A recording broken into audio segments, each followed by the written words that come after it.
We do things like songs that are a little, what we call sexy. You can see from the title, it's more of a love album.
All right. Welcome to another week of Manversations 2020.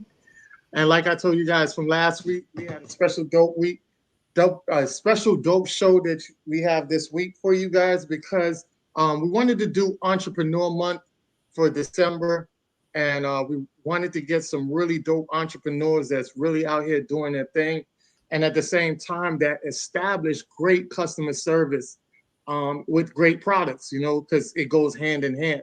We didn't want to give you, I could have had a bunch of different entrepreneurs, but the problem is we're having a disconnect when it comes to the consumer and the business owner, because a lot of times you guys are out here supporting janky business owners and entrepreneurs, and it makes the community look bad. And I always say, if we're going to support our entrepreneurs, make sure like we get the best in the business of what they do, because it helps a lot. Because the more and more we have that is positive, the more and more you're more likely to spend your money with our peoples in our community. If you have bad experiences, you're going to get turned off and go the opposite way, and that's not what we want to do. Our mission is to make sure that we're practicing more group economics, because a lot of times what people don't understand is that when we, as our people, create anything, service or products, it's normally better than what you get outside of our community, because a lot of times people don't understand that our entrepreneurs get the quality, right? Our people really get into the quality, while other people from different communities, they'll give you just the bare minimum because they want more of a profitable margin versus the quality. And a lot of times it hurts us in the long run. I know we're definitely going to get a nail tech up here, because you guys have to understand how a lot of the nail techs you guys complain about when it comes to prices. A lot of our people that do that type of work in our community have quality products, and they make sure they handle your hands and feet with care. And I know this personally because I've went around with a lot of nail techs, and they show me the products they use versus the ones that you guys go to the other communities and use, and how it affects your nail bed and things like that in that nature. A lot of times you guys get rashes, and it leads to health problems in the long run.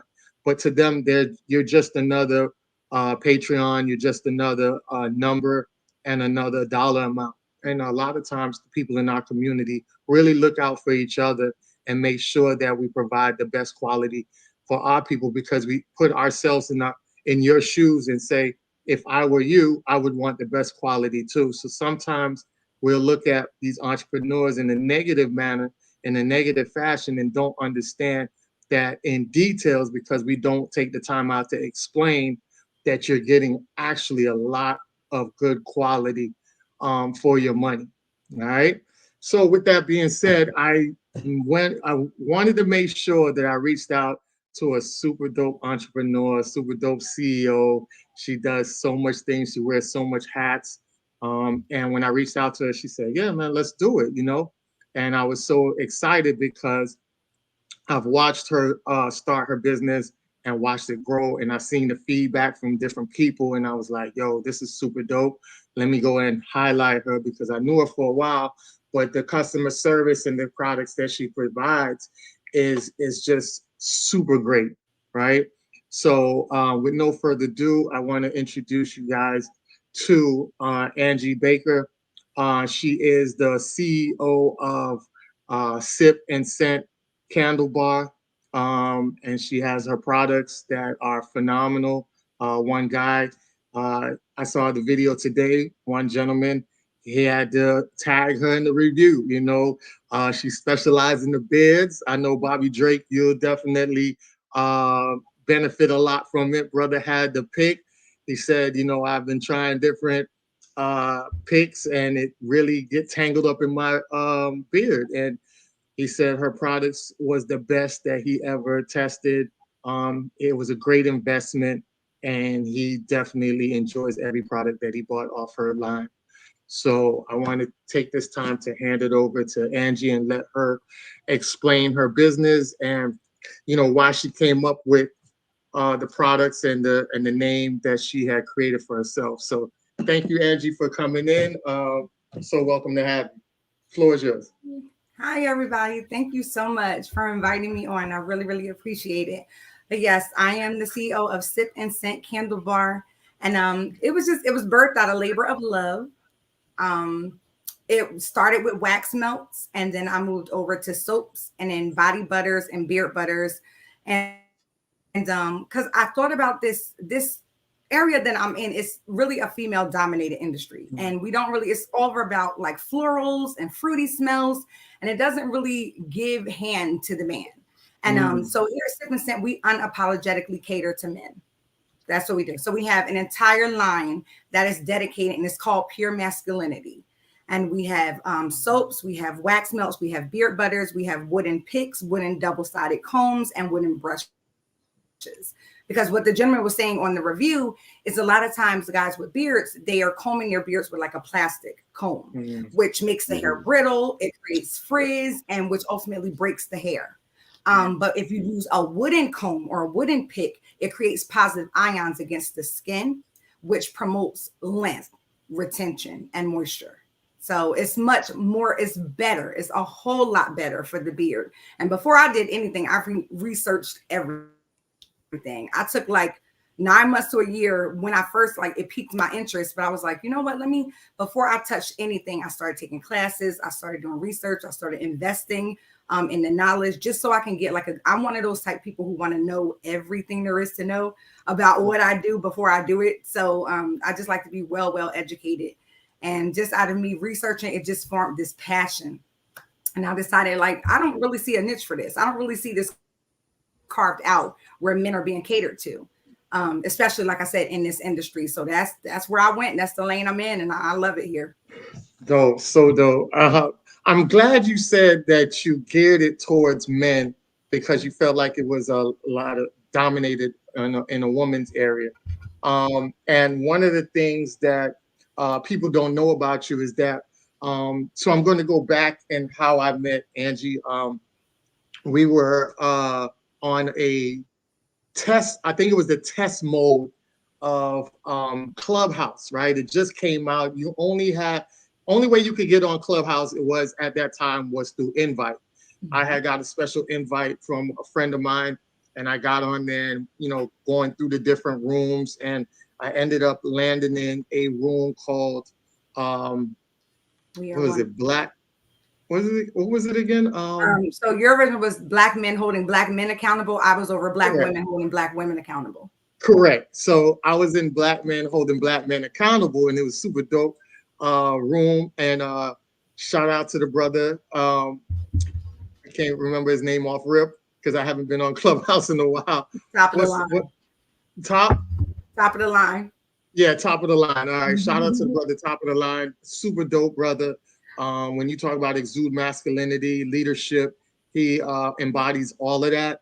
And he straightened up a lot of people on that Clubhouse. If you know Clubhouse, Clubhouse runs with a lot of beta male and a lot of men that really don't operate in the right mindset or headspace. And he's been correcting a lot of that behavior. There are some good people on there, but for the most part, a lot of people were ego driven, and it just got into a little catty beta male fights in different rooms. So in that room was a healthy space. It exuded masculinity and femininity because the women were in there soaking up all the information, embracing the fellas that was on stage, talking about everything. And Top did a real good job of making sure that when people came in with the incorrect narrative, that he was correcting them in a positive way so that they can go out in the world and, function in a great light.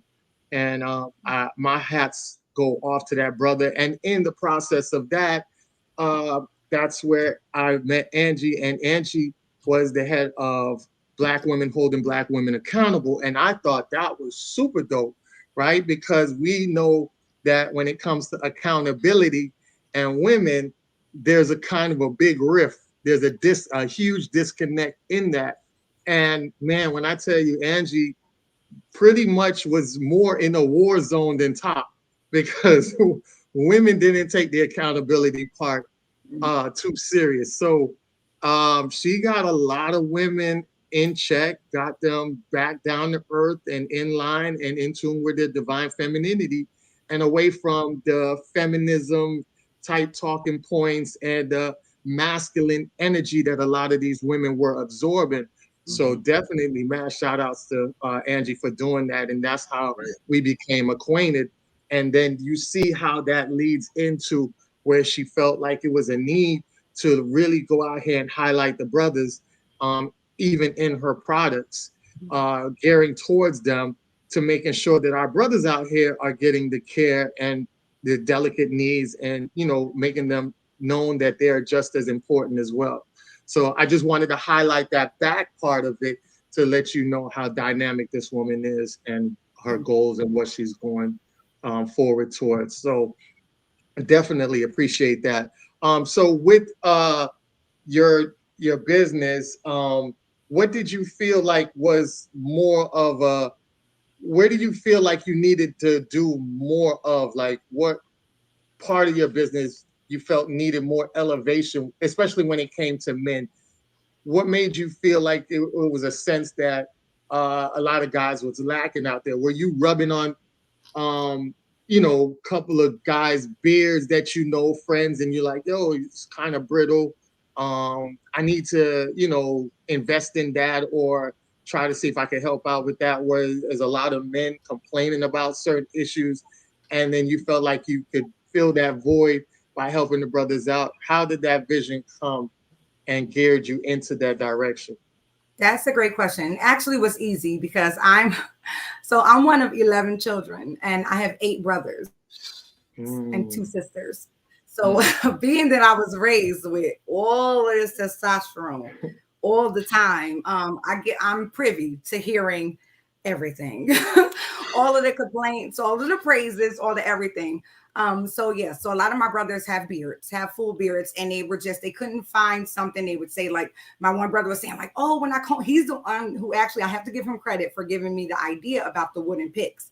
But when he told me to add them, I was just like, well, I'm not adding something I'm not educated on. So that's what I'm saying. Like, that's when I started digging in, doing my homework, doing my research. And I'm like, oh, wait, there's mad like positives to using wooden combs, wooden picks over top of doing the plastic. So he gave me that idea. But I get a lot of stuff is just literally sitting around the dinner table, listening to them. Like, we're very close. We all come together still every Sunday. Every Sunday is like Thanksgiving. Like, people will come over and they're like, oh my God, what are y'all celebrating? Sunday. It's Sunday. So, like, just being around them, I get to hear like their gripes about different things. And I do have one brother who's into like soaps and stuff, but he kept saying, like, you know, the closest I can get is like lavender and white sage. Like, you know, it just wasn't a lot for him. So I was like, you know what? Let me that's when I started going into the soaps, the men's soaps. Because like I said, I just started with the wax melts, and then I started going into the soaps, and then I started doing the beard butters, and then so it keeps evolving, I will say, the more I just listen. And now it's great because I get the feedback from actual customers that are not related to me. Like, my brothers aren't easy on me by any stretch of the imagination. So I don't want to make it like, oh, I had to wait until I got a customer to hear the real. No. Yeah. The brothers will really tell me how they feel about what I'm doing. So but it's really good to hear the feedback from complete strangers that are like, just came upon my website and they're across the country. And then they'll inbox me, or they'll DM me, or they'll send a picture of before and after of their business. And I'm just like, it makes me so proud, because I'm like, this is not just working for me and my family. It's working for men across, you know, across the nation, and hopefully across the globe one day. So it's just by listening. I think that's the key. Listening and being intentional about hearing what people need, what men need. So I didn't leave my sisters out. I have, you know, my line for women too, but the men is just, it's something that I think it's a niche, just it's not tapped. Yes, correct. I agree totally. Yeah, you wanted to say something? No, I was just agreeing. I mean, I was just listening, but let me just chime in real quick and say, I really appreciate, and maybe this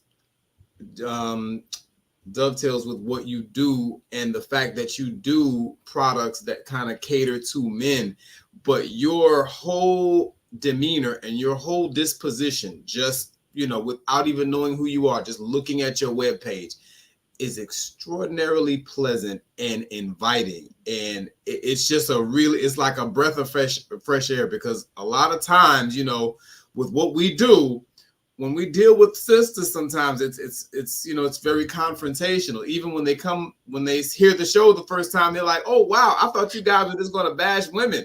And it's like, why would you think that? You know what I mean? And Right. Really, real talk. It's great to see a sister who, your demeanor is, without even speaking to you, just going over your page, looking at your website, you look like a genuinely pleasant sister who, is clearly inviting of, a male presence in your surroundings. You know what I mean? And you're showing love to the brothers, and we really, really appreciate that. I just wanted to say that. Thank you. I really It's appreciate healthy. it. Thank you. It's very healthy. Natural, and it's healthy, and it's beautiful. Yes. Thank you. Definitely. I wanted to dial down into because I know you said something about listening, which is very rare. You hear a woman say she likes to sit back and listen. I know you're a woman personally who listens to understand versus listen to react, and I know a lot of women out there they would listen to react. So let us know, like, what you had this group, Black Women Holding Black Women Accountable. What are some of the things that were very cringing to you and felt like it was just nonsense in some form or fashion that women would gripe about, that you felt like, sis, you're doing a little too much and you're not taking accountability for yourself? Can you name some things that women came to you and was kind of combative with you that you felt like, sis, that's not the direction to go? Okay, so maybe I should ask, how long is this show? How long do we have? Oh my gosh! Like, Yo, sir. Hold up now, hold up. Okay. So you feel our pain, basically. Okay. So Yeah. first of all, I didn't know this was real. Let me take it all the way back. Like you said with Clubhouse, I think I was raised in such a, I don't know, I was under a rock somewhere, because I did not know that the world was full of people who really thought like submission was like a cuss word. Like, I'm like, what? Like, what? Yeah. I don't like to be like confrontational, like you said, right off the gate, to come at, like, always got the armor up, always ready, like guns blazing. I wasn't used to that. I'm not used to that. So it was hard at first, because it was like, what's that? The word, the pick me, what they say. Oh, yes. Oh. Yes. Now. So it's just like, okay, but if you call someone who, like, genuinely, first off, I care and I listen, like you said, to understand. So if you're talking to literally, I just want to hear what you're going to say. So, but I'm formulating what I'm going to say while you're still speaking. We're not getting anywhere. You're not, like, where are you going with that conversation? It's just two rams, like button. So I didn't understand. And this whole, like, almost like war with Black men and Black women, I wasn't privy to none of that. I came to Clubhouse like, what is going on? All these bashing rooms. That's why I was like, oh no, I can't. I don't fit into this. And like at all. And I was raised, and just to give you some background, I told you I'm one of 11 children, but like my mother and father was married until the day that, God called my father home. And my mom was a business owner. So she was boss lady at work, but literally when she came home, it was like, how may I serve you? Like, how can I make your day more pleasant? And it wasn't something I looked at her like, oh my gosh, she's so, under my dad's thumb. Like, my dad ruled our home with love, like not with an iron fist.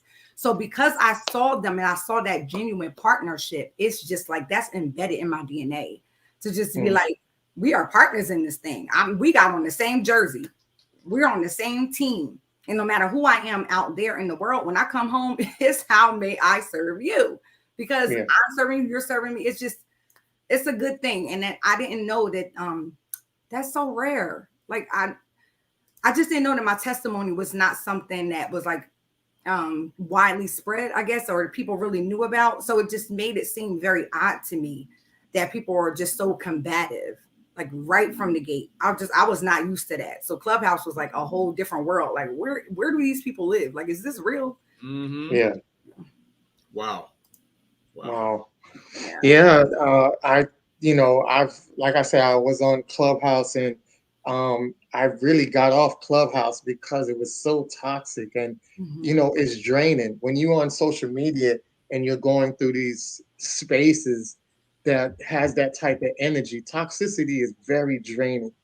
And it's like you could just go from room to room and be drained out after like Completely. 3 rooms. Completely. And that's why I said it was Black women holding Black women accountable. I would sit in there, bask in there, and I would learn from Angie and the multiple women that were in there, just exuding divine femininity.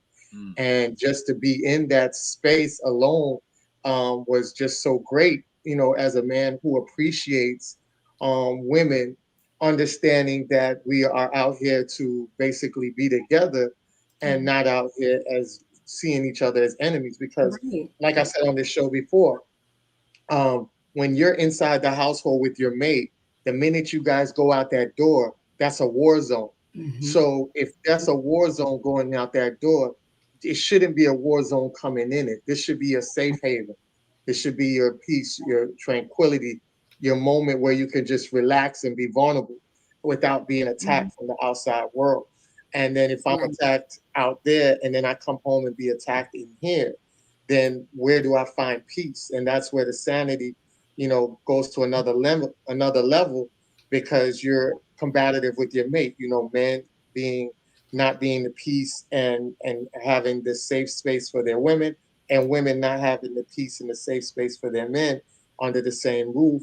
And that's where you get a lot of the domestic violence and the domestic suicide occurs because of that toxicity and that negative energy. So just being in that room, just being filled with all type of great gems and information that I can use, because it also gave me a path to be more empathetic to the situation. Absolutely. Like if I see, if I'm dealing with something with my mate, then I can understand it from a woman's perspective. I'm not a woman, but I have multiple women here that are giving me great gems to say, you know what, your woman needs grace in this area, fellas. Make sure you give her grace in that area. And I think that is such a great space for men and women to be in, where we can learn from each other and not try to be on attack with each other. So I loved it. I loved it. So if anybody's out there and you still are on Clubhouse, you definitely want to find those rooms.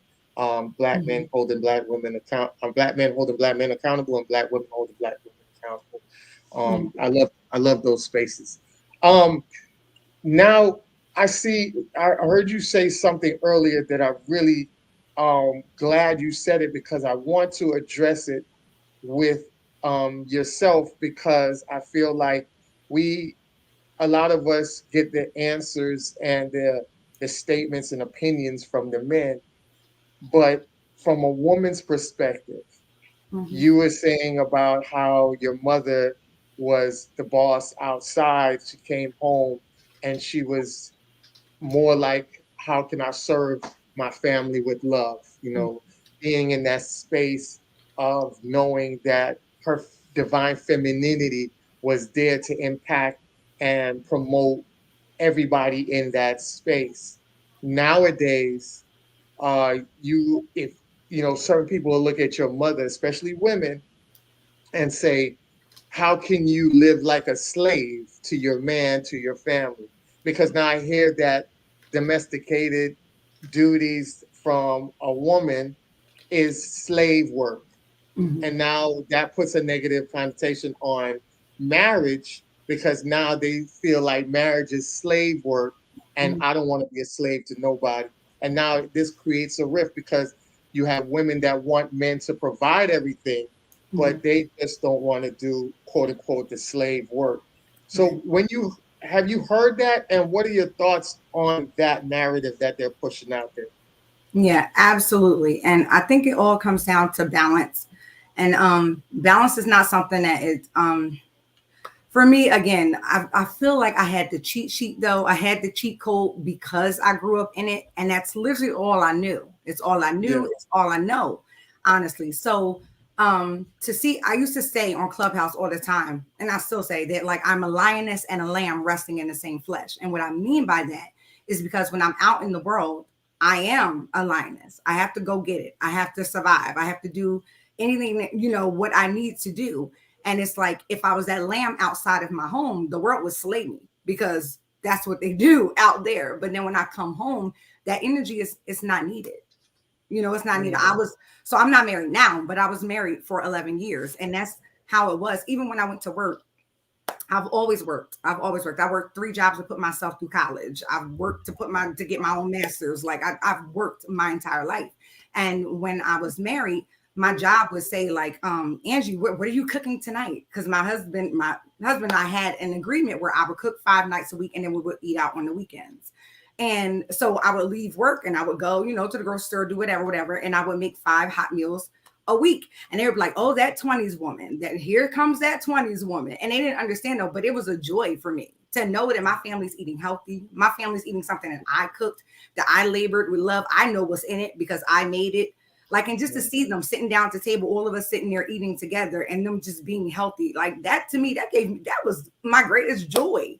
To serve my family was my greatest joy. It wasn't something like, oh God, here I gotta go wash this man's clothes again. Like that gave me joy that he had fresh, clean clothes. Like I always tell the story about how he was in a store one day and he called me and I was with my girlfriends. And he asked me what was his boxer size. And my friends was like, he don't know what size boxers he wear. And I'm like, no, because I handle that. Like, but he just happened to be in the store and they had like some comic throwback boxers or something that he wanted to get. Like he didn't even know his boxer size because he don't know when the last time he bought boxers. I'm the wife. I do that. Like I handle all of that stuff, but I didn't handle it because like it was a chore. That was a pleasure. That was a labor of love. And it was just like that with my mom. Like to see her come home, like I said, and to cook. She loved that. She loved that. So I didn't see a griping woman. I didn't see someone who felt like, oh, you know, I'm slaving. And I didn't see my dad talking to her like, get in that kitchen and make, you know, it wasn't like that. It was like many times, honestly, Mondays was the days that her shop was closed. My dad would cook because it was like, now you're home. So I'm going to cook for you. And he would cook every Monday. So it was that's what I mean about that partnership. But yeah, I hear it all the time, especially like I left Clubhouse just like you, Anthony. I left Clubhouse like a minute ago because it just, oh God, I was like, I cannot, like, I need therapy after this. Like, yeah. Oh, it was just too much. I'm like, listen, I'm about to be like, just dust the salt off. Like, you get it. And those who don't, you just don't. You'll get it one way or another one day, but it won't come from me. And I could not. I totally agree. Trust me, man. You definitely have to detox coming off of there and create a lot of self-care activities after dealing with Clubhouse. And some people be on there for 24 hours of the nonsense, and I don't understand how they do it. And there's the crazy part is a lot of celebrities getting caught up in that stuff too. And it's affecting them as well. So I was just like, nah, this not the space on the platform for me. But like I said, the 2 spaces that I do go in when I do go is Black men holding Black men accountable and Black women holding Black women accountable, which was just great spaces with great energy and gems day in, day out.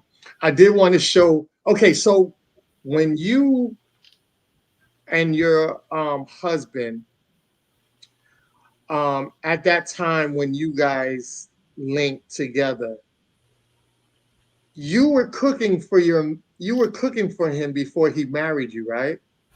Yeah, I was. You were doing everything that you pretty much were doing after you got married, you were doing prior to getting married, right? Yes.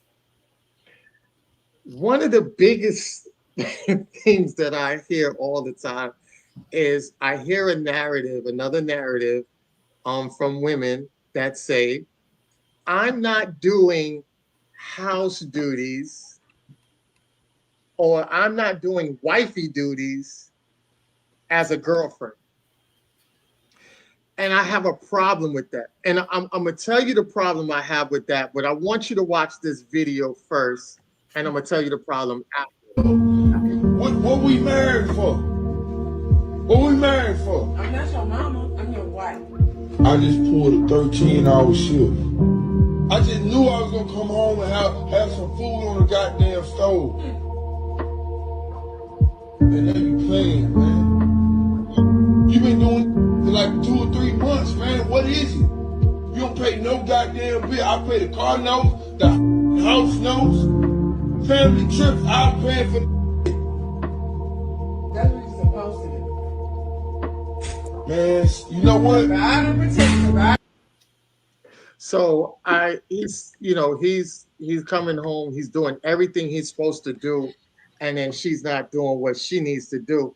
And the reason why I played that is because a lot of women are saying that they don't want to do wifey duties in a girlfriend stage. If you want that, then take me to the wife stage and you'll get everything like that.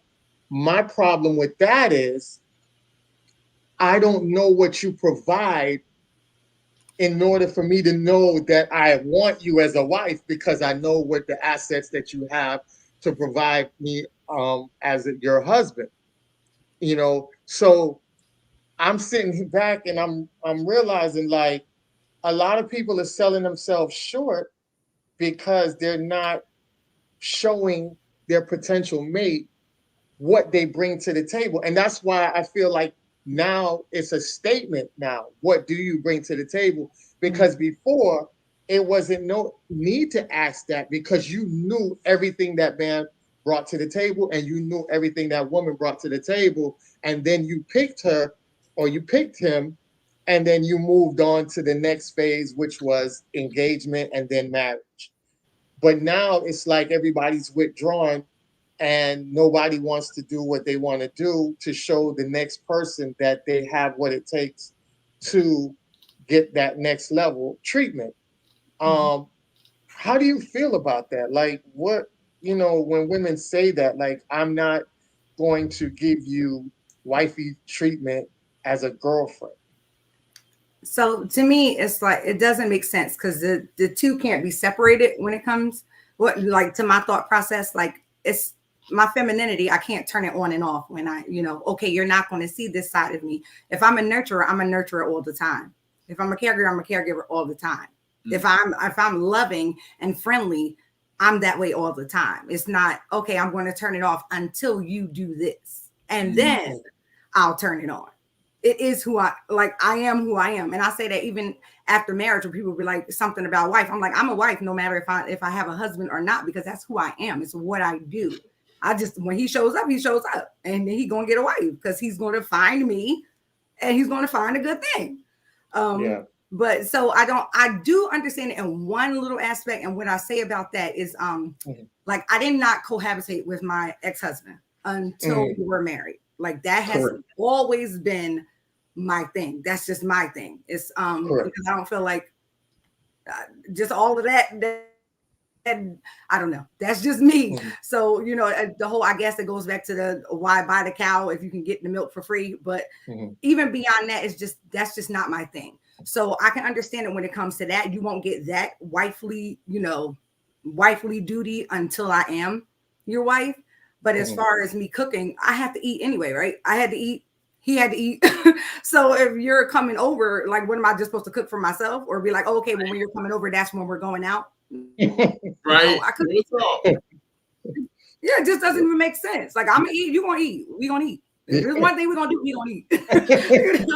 So I just that part of it I don't get. If I'm cleanly, I'm gonna clean all the time, whether you're here or not. I'm not gonna clean right before you come over. I'm not, you know what I'm saying? It's just certain things you can't turn on and off. So I don't understand that. I'll show you who I am when you show me what you can provide for me, because that's transaction. Actual relationship, you cross me into something else. Yes, exactly. Another thing that you that I wanted to ask you that kind of relates to that is, I hear this narrative about women, right? And to me, it doesn't make any sense. But like I said, you're here to give us some gems on the thoughts of a woman. But I always hear women say, I will follow you. When you learn how to lead, I will follow you. If you don't know how to lead, I'm not going to follow you. So I'm sitting back and I'm thinking to myself, these are people that say they get into a relationship with somebody and then say, well, if he doesn't lead right, I won't follow him or I won't submit to him. And I thought that was weird because I thought normally you would select somebody with good leadership. I wouldn't think you jump in a relationship and then say, oh, you don't lead good. I never understood that logic. Can you break that down for me? Maybe I'm seeing something different. So I can't break down something that I don't understand either. Not in that way, because that does not make sense to me. If I know what type of man you are before, like first of all, I don't enter relationships lightly at all. So I know exactly what type of person you are well before we get to the relationship conversation. I have this thing where I say I don't break bread with strangers. I've never been out with a stranger in my life. I've never gone out on a date with a stranger in my life, because before we get to that table, people say, well, I might, he might waste money, the whole money conversation with dinner dates and stuff.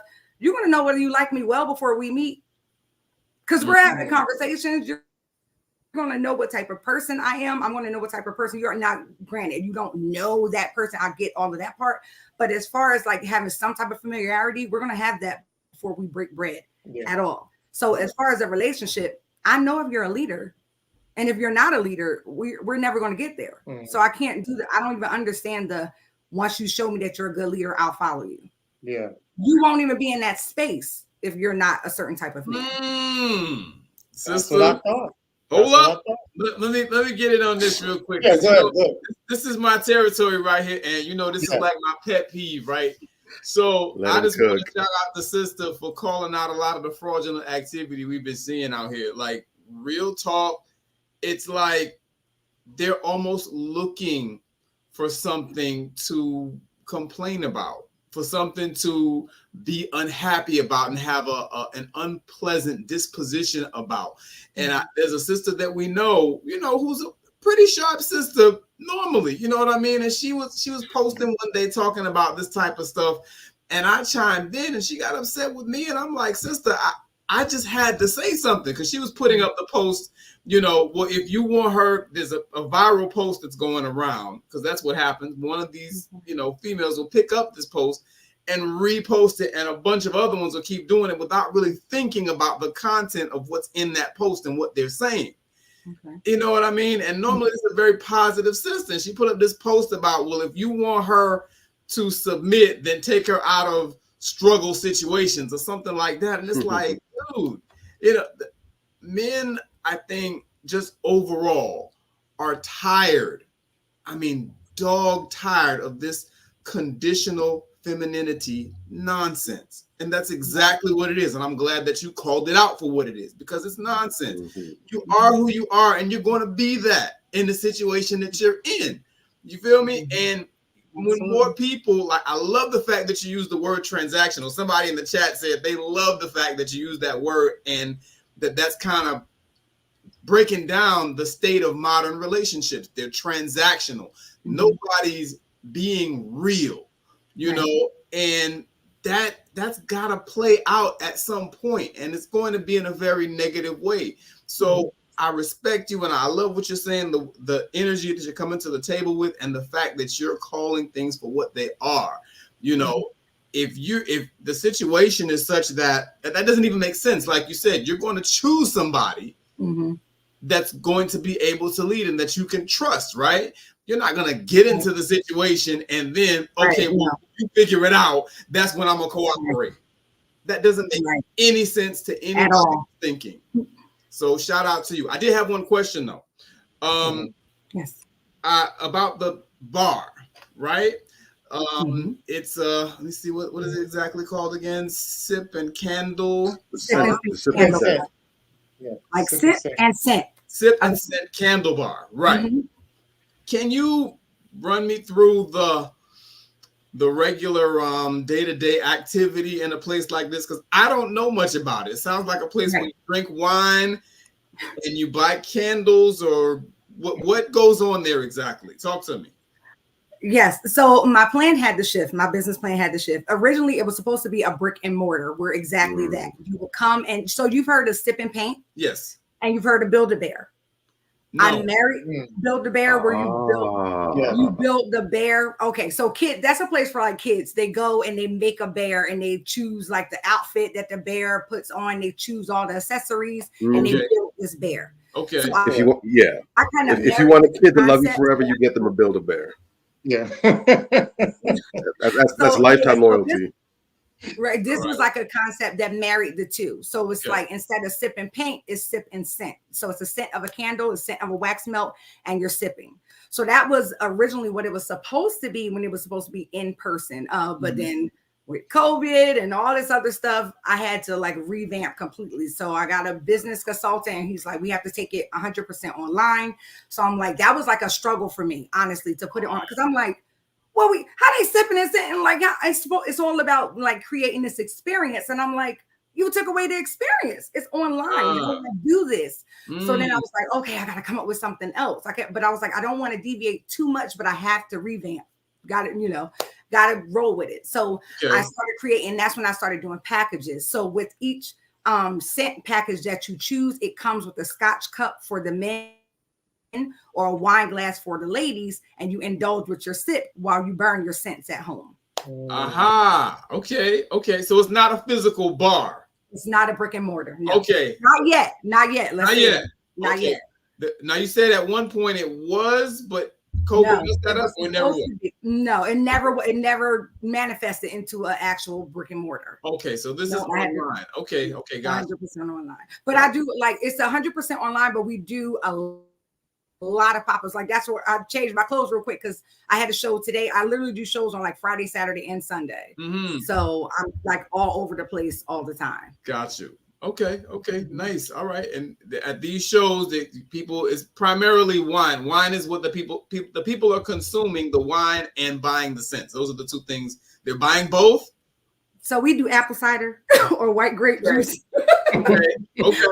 I want to keep it safe because I don't know, I don't know what people are driving or what their capacity is. So no, I don't serve any alcoholic beverages at any of them. Okay. White grape juice, or it's going to be some sparkling apple cider.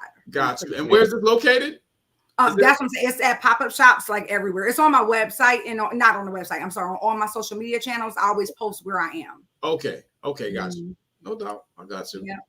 I was hoping you were in South Florida. I'm trying to see like where you was. No, Jersey. Sorry, New Jersey. Okay. It's up in Jersey.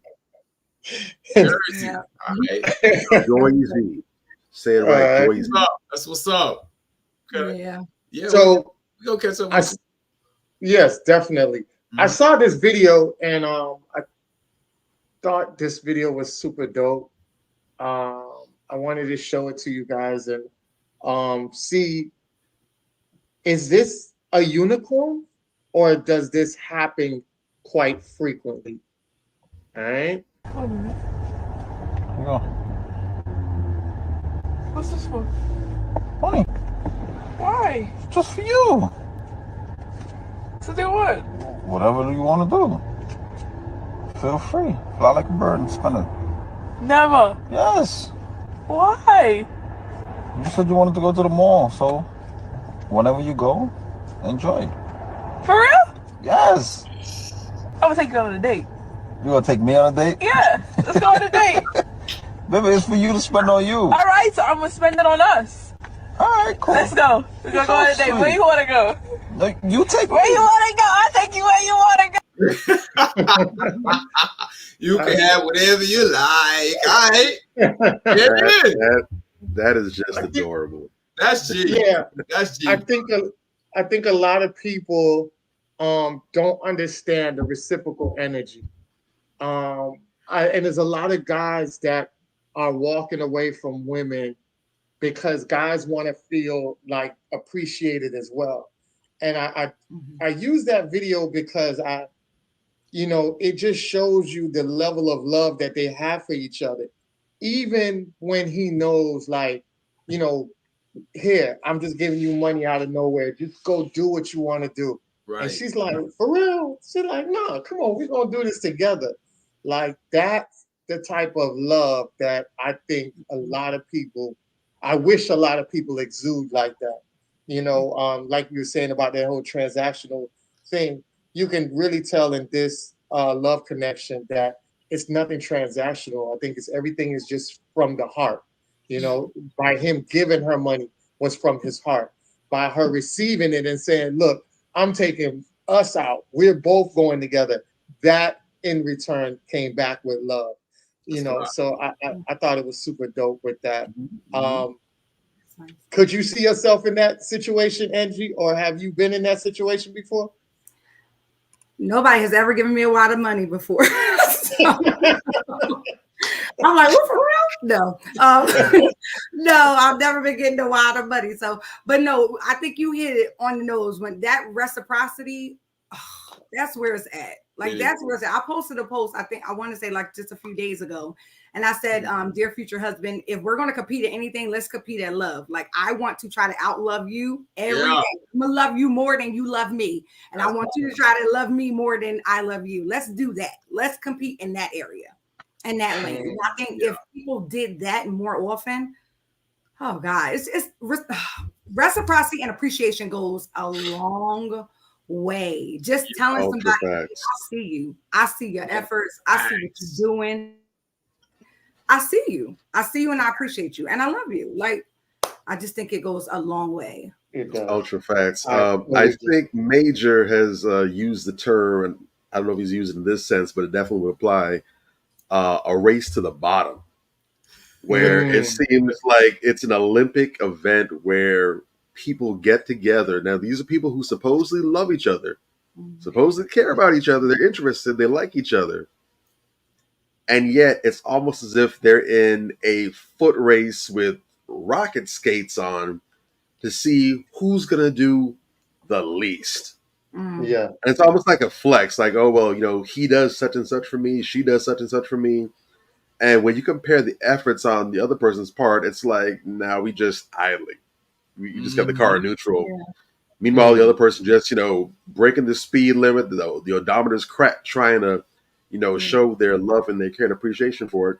And like you said, why can't we get to a place where it's about, I'm trying to outdo you in terms of how much I love and care for you, and not for brownie points, not so you can flex and say, okay, I did 12 more things than you did, so that means I'm winning. It's just about, you know, let's just get lost in how much we do for each other because we just want to be that. And I think if we had that spirit in our relationships, I think the overall climate would be a lot different. Yeah. Like night and day. Right. Definitely. Absolutely. I want to show this last video and then we can go back into talking about the different lines of what you have and then let everybody know how they can contact you, because I appreciate your time that you gave us tonight. I think it's pretty dope. And I don't want to keep you on here too long because I know you got a lot of things to do. So I definitely want to show this video and then we get into your line again. And then we can let people know how to contact you for the holiday season, because I think it's super good for, you know why I think it's super dope what you do? Is the fact that I'm tired of women giving men socks and ties. It's so funny you say that, because I promise you, like, I use a tagline, peculiar gifts for peculiar people. That's one of my taglines that I use. And I always say, like, when it's around holidays, they'll say, let's do better than flowers this year. No doubt. And my point, at the venue I was at today, I was telling them, like, I do out of the box gift ideas because people, I just think it's dope. Like, even if I wasn't in this and somebody brought me like a whole wax melt kit with some different smell goods and a body butter and a two-tone loofah and a wine glass, I'm like, oh, you thinking. Like, I just felt like we just needed something different. We need something different. And I've always been the type to want to do different, want to be different. I don't want to be like everybody else. I don't. So I didn't want to produce something that's like, you can go in Bath and Body Works. No, you sure can't. You sure can't. Thank you. It cannot be sex. It cannot be sex, draws, and socks all the time. For the love of God, can we get some diversity? Yeah, definitely. I agree. So I wanted to show this video because, like I said, in the group that I was on, Clubhouse, Black men holding Black women Black men holding Black men accountable. And then, like I say, Angie was running the group Black women holding Black women accountable. And I felt like it was such a hard thing for her to combat, because I feel like, we've talked about how men overall, for the most part, they take accountability. When you call a man out, whether you're a woman or a man calling another man out, more than likely they take accountability and hold themselves accountable and try to do better. Throughout life, we always had that, and especially with the Me Too movement and things like that, it kind of forced a lot of guys to be accountable for their actions. When it comes to women, there's always this riff about accountability. So I found this video and I thought it was very funny, but it was surreal as well. So I just want to play this, and then we can definitely get off into the Sip and Scent bar. All right.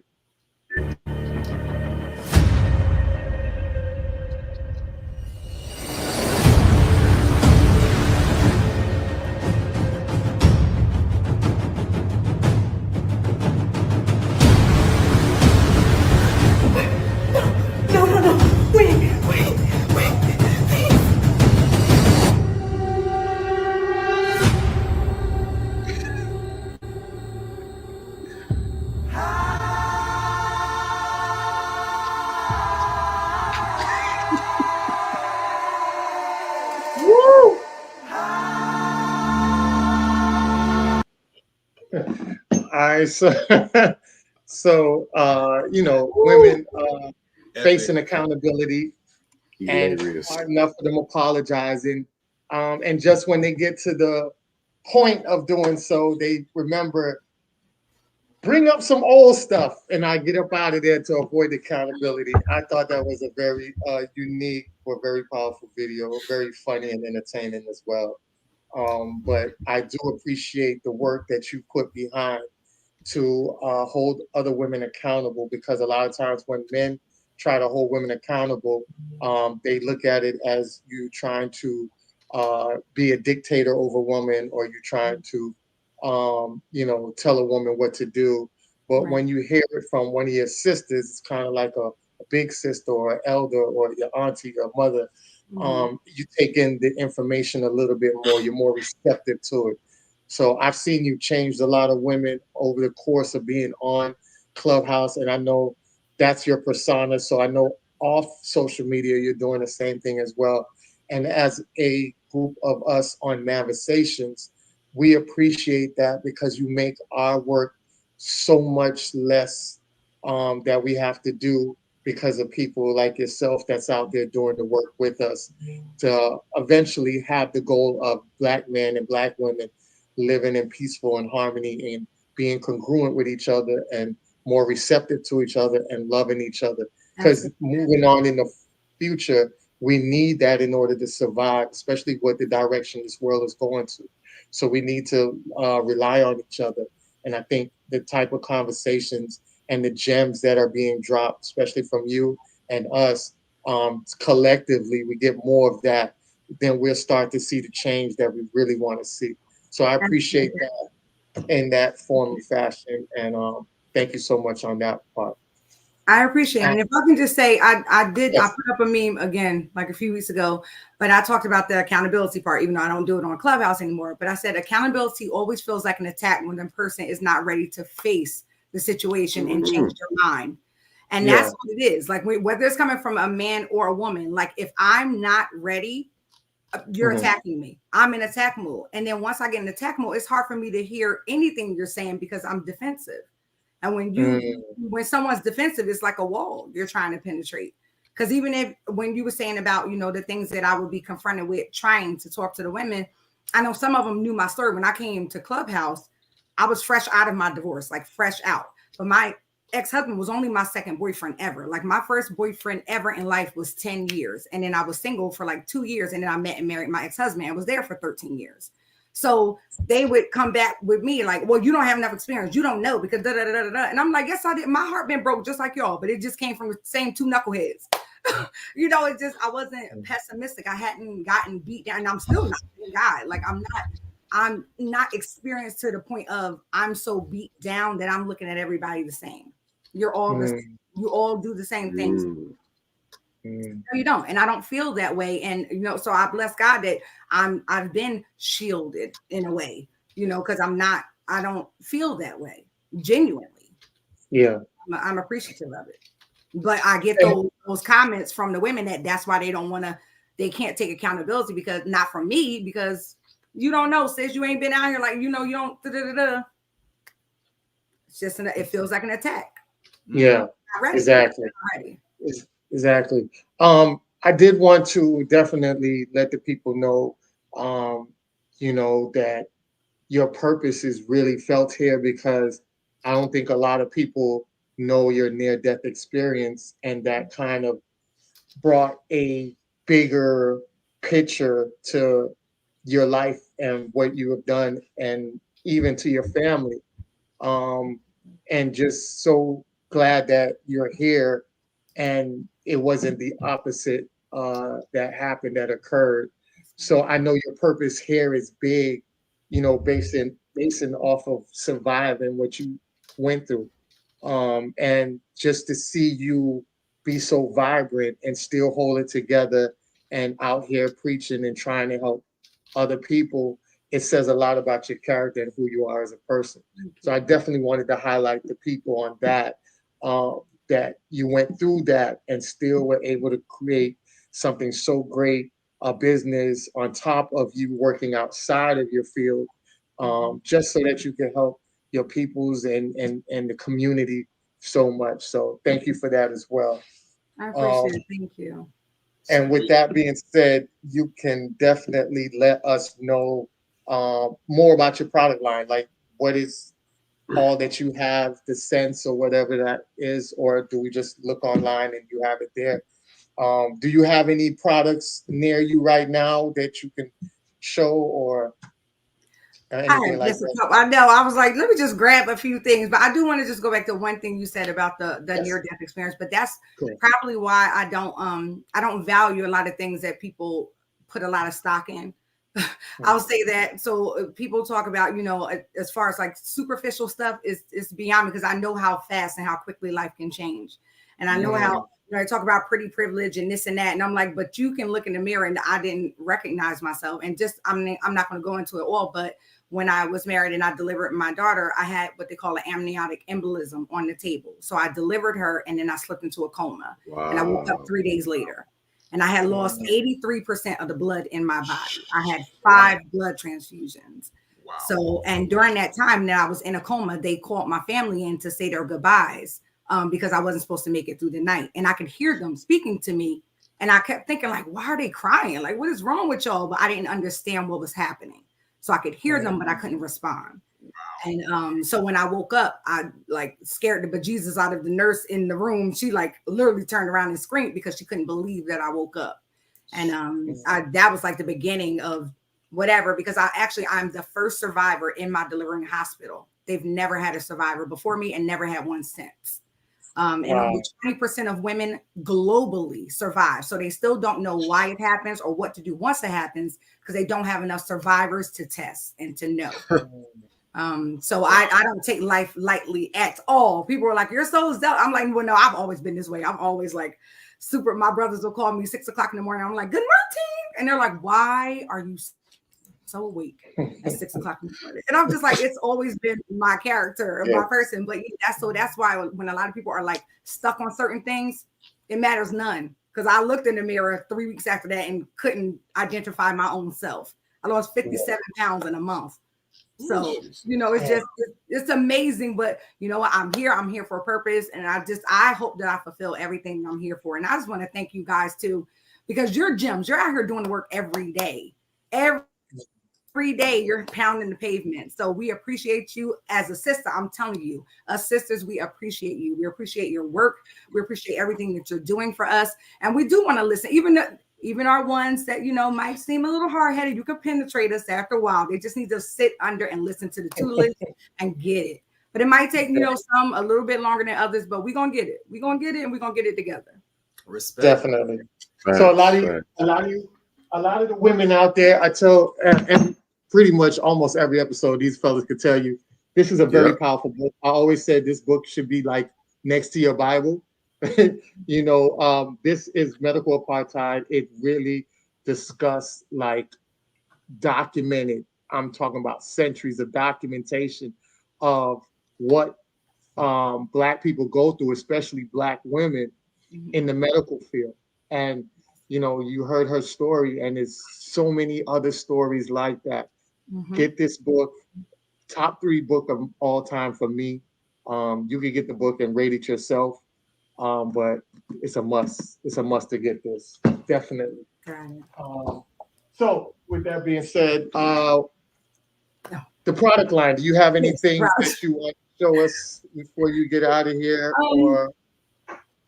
Just well, because a lot of people are like, well, what is a wax melt? And I call wax melts like the sexy candle. I was going to ask you that. Yeah, it's a wickless candle. So what you do is it comes in like a bar like this. I don't know if you can see it. It's 6 sections. Okay. You can see it. And it snaps apart. It literally snaps apart like a candy bar. And then you just drop it in like one. Now you got to forgive mine because it goes through.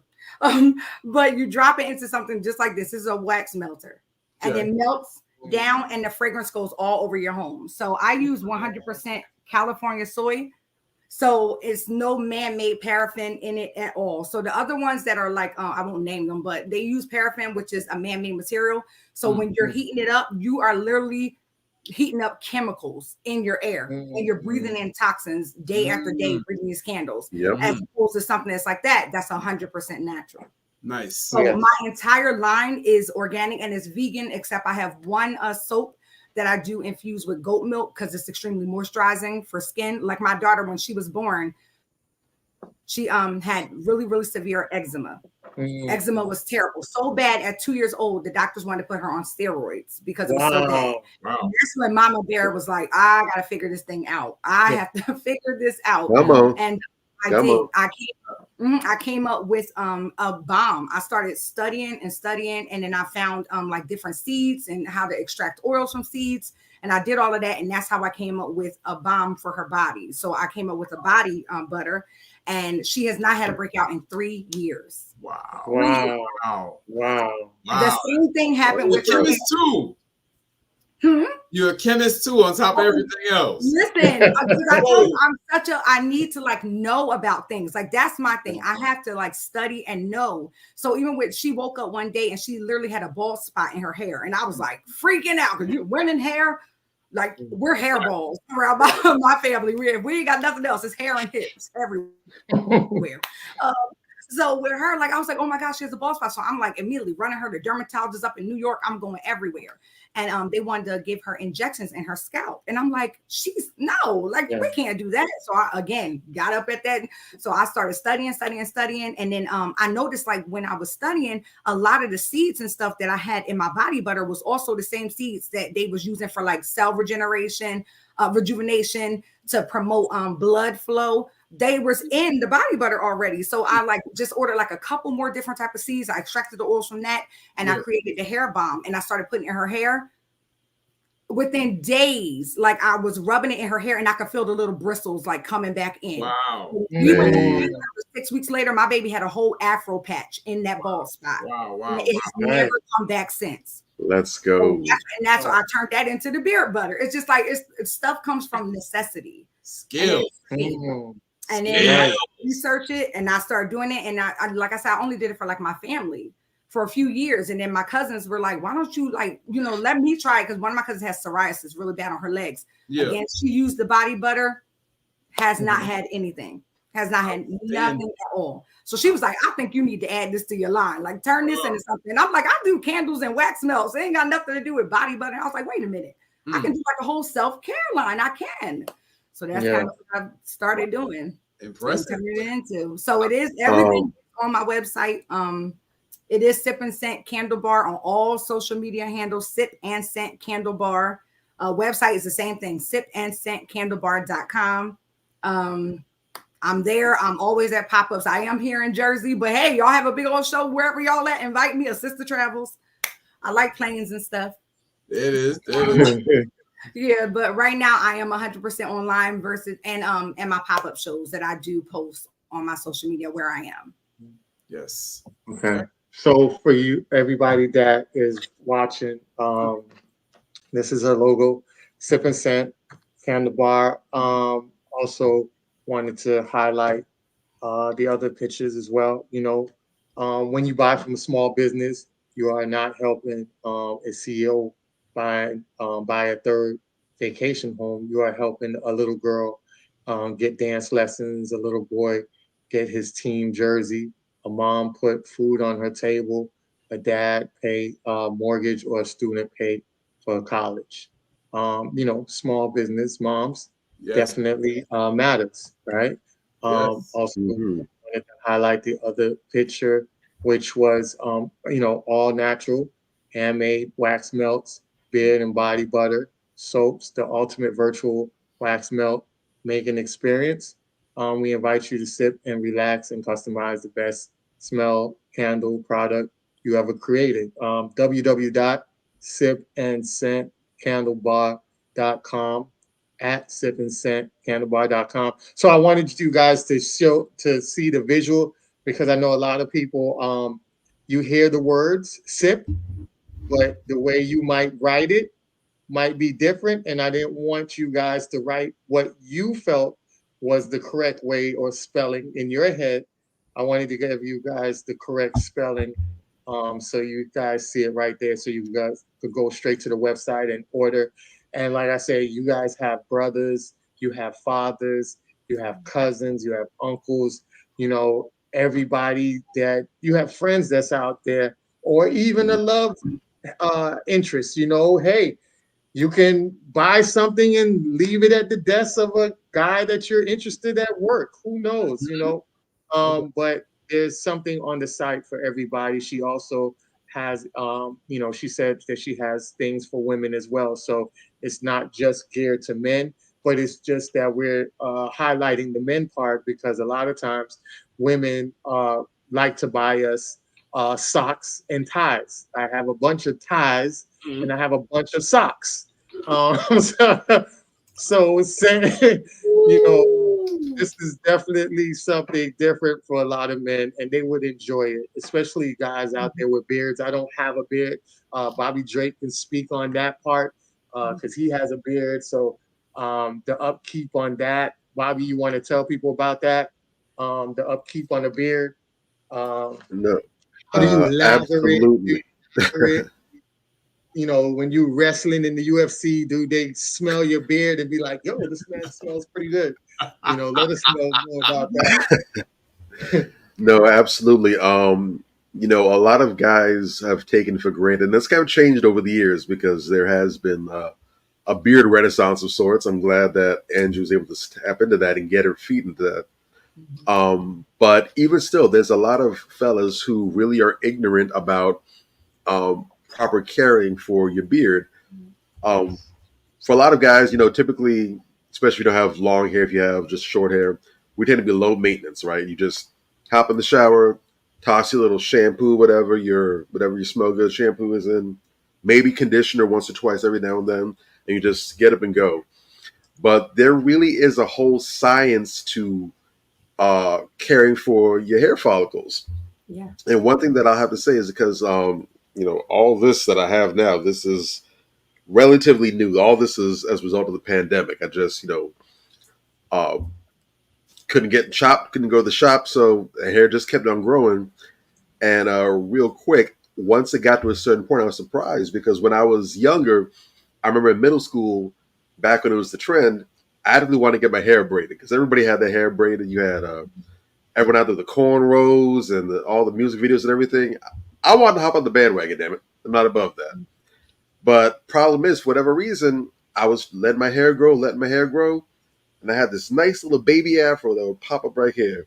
And we got no further. This was the penthouse suite. We were getting no more elevation, no air rights whatsoever. And so for the longest time, I just cut the hair short, didn't think of it. I just figured this was the max that I could do. And so when the pandemic came, that was the first time since grade school that my hair had ever gotten that long. And I realized it's just growing and damn it, it will not stop. So I'm like, wait a second, something's changed. Let's see how far this can go. So I just kept letting it grow. I just started twisting everything, just getting little curls, and like, you know what? I might be able to pull locks off of this. And so I just went through the process. So all this is brand new for me. Having hair on my head that was longer than the hair on my face, whole new ball game. So naturally, if I'm doing this, I want to do it right. I'm not a kid like I was back then. I'm an adult, so adults do adult things. And I did not see a whole ton of resources for men in terms of how to care for the hair. But I know y'all ladies always come super thorough with it. So I really relied on a lot of you guys for a lot of hair advice on how to take care of hair and everything. And it's allowed me to have very healthy hair. The lock lady that I go to, shout out Marie. Appreciate Ann for putting me on to her. Every time I come and she's always amazed the quality of my hair. Like, oh, it's getting so long. It's doing really well. And I'm just going based off the information I'm getting from you guys. So to properly take care of your hair, your scalp calls for intentionality, but the hair on your face is no different. Right. And, you know, we might not recognize it as much, but fellas, if you have a significant other, a lady in your life, a fella in your life, if that's what it is for you, we may not recognize the quality of our hair, but they do. And I've heard a lot of women, in some cases, not a lot, but I've heard some women say that they don't like men with beards. And a lot of the reason for that is because they've had experiences when they kiss their significant other, they got this friggin' steel wool Brillo pad scraping their face raw. And you love kissing and hugging on that man. They don't want to walk away needing to go ahead and put some lotion on their face or Welt up face. Neosporin because they got all these battle scars. They don't want to have to hurt themselves to love on you. So it's important that things like beard oil, beard balms, using the proper soaps and beard washes, because again, the hair on your face is one thing, but I mean, your skin on your face is one thing, but the skin under your beard and the beard hair requires its own special treatment and everything. So you can't use everything on here. You might be able to use Irish Spring on your face if you want. It's going to dry out your beard. So you have to use the right things to keep yourself maintained. So you don't just have good quality hair follicles, but the skin underneath is healthy. You don't have any ingrown hairs. You don't have super oiliness under there, but you don't also have dry skin causing beard dandruff, which is a thing that you can have. So you want to make sure that it doesn't just give quality skin and quality hair, but it looks good, smells good, and is manageable. So it's super necessary to have those products on hand. And I'm glad to see that you do. And shout out, I'm advertising, I'm also being selfish. If you go to the site and you see this here package, the All the Smoke package, y'all don't touch that. She has 3 other ones. She has a classic package, a handsome package, and I can't remember the other one. And she has a master package where it's all bundled in one. The other 3 are fair game. You don't touch this one, because I got one sitting in my cart right now, and if when I hit checkout, I don't see it, it's going to be a missing pen. That's on me. All the smoke. I want all the smoke. So make sure y'all go ahead. We're not too far away from Christmas now. Christmas coming up. Kwanzaa's coming up. Hanukkah, whatever it is you celebrate. New Year's coming. Still some late birthdays. Go ahead. Get you some of this. All right. Go ahead. Support the sister doing good work out here. We need to support our small businesses. We need to support our people out here. You know, it's hard. We should be the go-to. So go ahead, put some money behind that. And again, you're not buying Angie a 3rd vacation house. She's good with 2. You know, you're not paying for another Range Rover. She's good with the Lexus truck out front. She don't need all that. But go ahead, show some support, and let's make sure that we can go ahead and put the money in the pockets of people that aren't quite as high on the corporate ladder. I appreciate you so much. That's what's up. And Second, I'm gonna appreciate that. I'm gonna appreciate that beer kit in a minute. Thank you. And I'm telling you, even down to the packaging, like I put details are my thing. Excellent customer service is my thing. Like I want to enthusiastically satisfy each customer every transaction, because I love what I do. I love it. Even when you was talking about the beard, that's why my beard oil, my beard butter, it comes packaged away. It is a nice sleek tin, so it's very masculine looking. It comes in mahogany, teak wood, baby powder, or unscented. So for the man that's saying like, I don't want to put any because I don't want it to clash with, first off, it pairs very well with cologne. I've been told that. I don't wear cologne myself, but I've been told that it pairs very well with cologne. But there's some men who don't want it right up under their nose. And I get that. So I do have unscented, again, from my brothers. I don't want to scent up under my face all day. Okay, I'll start doing unscented for them. But my formula, it maximizes moisture, just like you was talking about, but without clogging the pores. And that's what promotes retention. Yes, So that's good. very important. See, it's another benefit of shopping small, y'all, because again, you want to go and you buy something from Gillette, or you want to go and buy something from one of these big companies. They may have a little number saying, you know, questions, comments, concerns, whatever. They ain't checking for you. They got a million different emails, messages sitting up there. But when you have your small business owners, you can go ahead and make suggestions. Yes. And they're right there. That's the ear to the street. And they look forward to that kind of feedback. So again, when you buy these products, when you buy these products, go ahead, submit an email. I really appreciate this. I like this. Drop comments on the social media page. Let other people see visuals, because, you know, word of mouth, even though that we're in this technological age, word of mouth is still the most powerful form of advertisement there is. When people see other people doing, saying, thinking, they're going to follow behind that. So let them know, but also give the sister some direction on where to go to. You might be the next breakthrough idea that she has, or the next big product she has. So go ahead, do that. Bobby, I appreciate that so much. Because if I could say really quick, literally last weekend, I did a comedy show. Well, I didn't do it. I was vending at a comedy show. And I had a lady buy the body butter. She came up. She said, oh, my God, I bought your body butter at another show you did. And I just ran out 2 days. She's like, I need it. So she ended up buying my large. So she got that one. And then she emailed me the next day and said, oh, my goodness. When I read the ingredients, she said, you have coconut oil in here. I'm allergic to coconut oil. So at first I was thinking, like, you just said you just ran out of my other one today, right? So I was like, so I looked, because I knew that. I'm like, wait a minute, I changed my formula, but that was like last year. So I was like, maybe she's been using it since last year. So when I looked, sure enough, she had my original formula. So instead of putting coconut oil and avocado, it was jojoba and argan oil. So that the reason I brought that up is because I was so grateful for her email, because I told her, I said, because of you, I'm going to make another batch specifically for you, coconut free, avocado free, because she's allergic to both of those. I said, but I'm also going to store those as well for people who liked my original one. They can still enjoy it even though they have an allergy. So now I offer it without the coconut, literally as of this week. Wow. I wouldn't have been able to do feedback. Nice. So feedback is so important, because small businesses, we listen to you. We listen. Well, I listen to you. I listen to you. There we go. Angie Baker, look at the name. Angie Baker listens to you. We ain't worried about everybody else right now. Yes. There it is. Yes. So shout out to you for that customer service. That's amazing customer service. You know, that's really listening to the customer and catering to the customer. That's dope. Yes. Thank you so much. I appreciate y'all so much. And that's why I said, you know, when we started the show, a lot of people don't understand that I'm a person who analyze the people that I co-sign or I bring up. There's a lot of, this is why I was telling people, there's a lot of business owners and CEOs that look like us that provide way better quality product than the competitors, especially those outside of our community.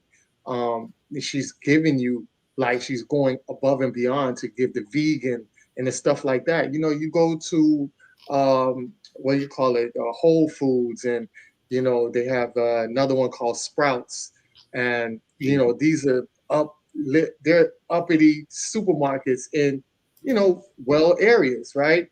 And we always say, you know, they got the good stuff in their area. We don't have that. This is why I say the entrepreneurs and the CEOs are coming along and they're providing that right at your fingertips for you guys to get quality stuff that doesn't harm your body. And, you know, it's going to be great for you in the long run and very beneficial. And that's why I co-sign people who are doing great work for our people and also are very self-conscious about what they're promoting or feeding our community, because we always want to make sure that our people are getting the best, because we feel like a lot of times we don't give our people the best, you know. So just going out there and having people to make sure that, yes, I know, even though you might not be on the level of somebody else, I'm still going to give you something that's best for you and in your price range. Right. And that is such a huge thing that I think we overlook as a community when it comes to our entrepreneurs. So I definitely wanted to highlight that part. Angie, like I say, I took up a lot of your time. I appreciate you for extending this. Our platform appreciates you. Everybody's loving the conversation. They're loving the gems. And they only got to hear you for an hour and some change. I'm pretty sure they'd be around you for 24 hours and can write a book listening to you and hearing the things that you drop. So everybody, you guys, the holidays are coming up. Take advantage. And remember, when you're buying from Sip and Scent, just know you're giving somebody quality. So that's a quality gift. It ain't no cheap shit. It's a quality gift. You know what I'm saying? Yep. So by you just gifting it, it already shows love through the packaging. Like she says that she spends time making sure that just by opening or seeing the packaging, you already fall in love with it. So why not get a gift that keeps on giving? So definitely check out the site. Angie, we definitely going to have you back again.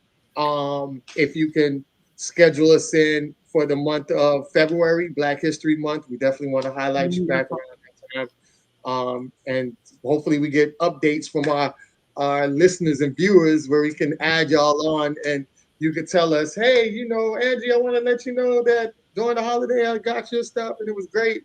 So we would love to hear the feedback and you know, things like that. So thank you so much for being on here, and I'll let you you know, give your final thoughts before you exit off stage with us.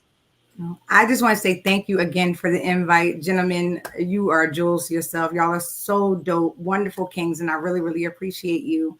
And Anthony, you just hit on some great things. And I have another saying that I always say that you should never put anything on your body that you can't put in your body because it's going in anyway.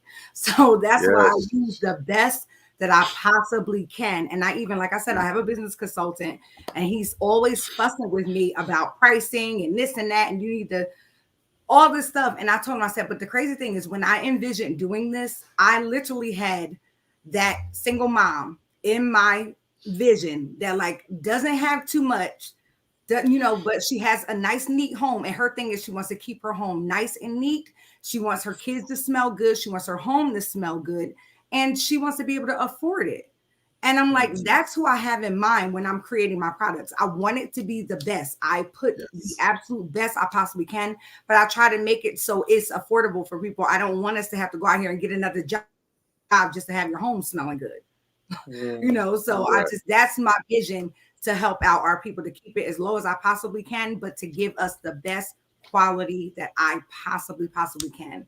And my heart is in it. With each package, I write a hand note, a handwritten note. Wow. Yes. I love enthusiastically satisfying customers. It's what keeps going. Because I can go in a place and something could be even less, but that customer service is not, it's everything to me. I will walk right out. You will not get my money if I just feel like you value me. Right. And that's what it is. Everybody that's supporting me, you don't have to support me. You can go right to your local mall and get whatever you want, but you chose to support me, and I'm honored. I'm honored for that. So I want to show that gratitude. So I thank you guys so much, and I thank everybody for listening, everybody that tuned in. I'm so appreciative. Really, thank you from the bottom of my heart. Blessings. Thank you. Appreciate you. All right. Thank you so much. All right, so we'll definitely link and stay in contact. And anything you need from us, just let us know. You know, inbox, and we definitely can set something up. All right. Thank you. Thank you again, guys. All right. Take care. Bye-bye. Take care. All right. So, lit. Outstanding. No, very lit, sister. Very lit. Outstanding. Yes, definitely. Super dope, sister. And like I said, I've known her for a little minute now. Super, super dope. The mindset is just phenomenal. Um, but a lot of people don't understand that, when we have these entrepreneurs and what they do, we got to make sure that we are definitely support. You know what? Let me not use the word support. I really don't like to use the word support. It has to be a lifestyle, because this is something that you're going to get anyways. If you're not getting it from her, you're going to get it from the supermarket or anywhere else that provides something similar to what you need. When you talk about deodorant, right? How many people use deodorant? A lot of people use deodorant, right? So All the why not non-funky people. look at root work, right? And that's another thing. Tyreek has root work, which is pretty much the same thing, where it's like it doesn't have the aluminum in it, right? Because the aluminum is what brings the cancer when you sit back and you put it under the arms, right? So having something natural that goes into your body, just like she said, you wouldn't want to put something in your body. You shouldn't put it on your body as well. So, when you have people and entrepreneurs that's making great products and they're doing it in a healthy fashion, I automatically are going to switch over to that all day. My toothpaste, I think Tom Tom's of has, Maine. yeah, right. So I know Tom is one. I think there's another one, I can't remember. And then I went to the Muslim store where I got my Muslim attire, and they have toothpaste that don't carry the fluoride and stuff like that. But it's not like it's everywhere that provides that. You go to the supermarket and all over, it's the majority of them is fluoride, right? So it's like, to find those ones without it, that's super dope. So if somebody Black comes in my community and they're entrepreneur and they create a toothpaste that don't have fluoride, guess what? That's what I want, because I'm gonna look for the Toms. I'm gonna go out of my way to go to the Muslim store to go get it, because it's not everywhere like that.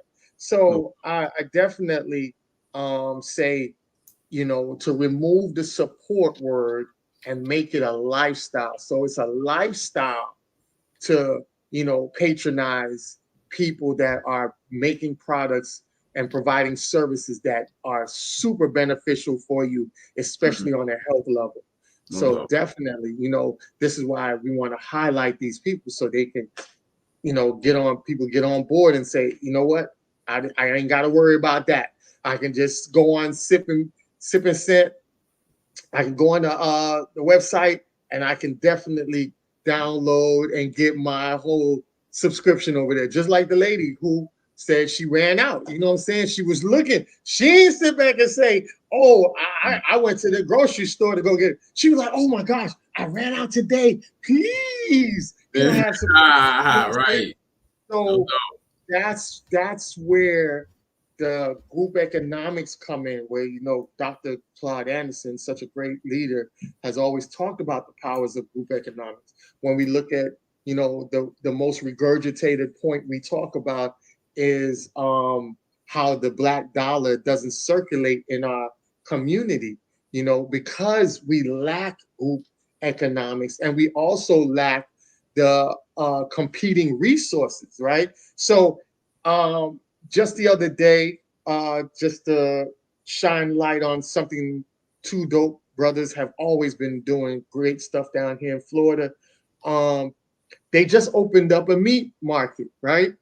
They have a meat market that they opened up on 119th and 8th. Shout out to E-Class and shout out to Freezy from Miami Gardens. They opened up a meat market, and when I tell you, these are cage-free eggs, cage-free animals.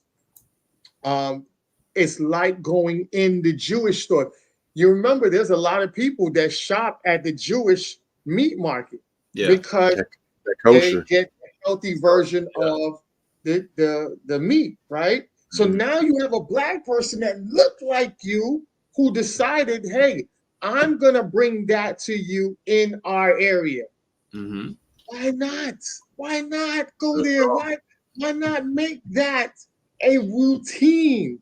That's not support, that's a lifestyle. My lifestyle is to go out here and get food for my household. So guess what my lifestyle is going to do? I'm going to bring my lifestyle down to 119 whenever I need that and go pick it up because it's beneficial not only to circulating the dollar in the community and strengthen it, but it also is a health benefit for me because now I'm not taking meat that is pumped with all type of steroids in order for it to be plumped to feed my family. This is all natural, vegan, cage-free, GMO, non-GMO items. You see what I'm saying? Why not? You feel me? So Mhm. that's why I just wanted to highlight that part as well and the importance of what we do here. Um, it's not going to be a long night for us. I was going to wrap it up for you guys tonight. I didn't want to make it a long night, just to highlight Black businesses.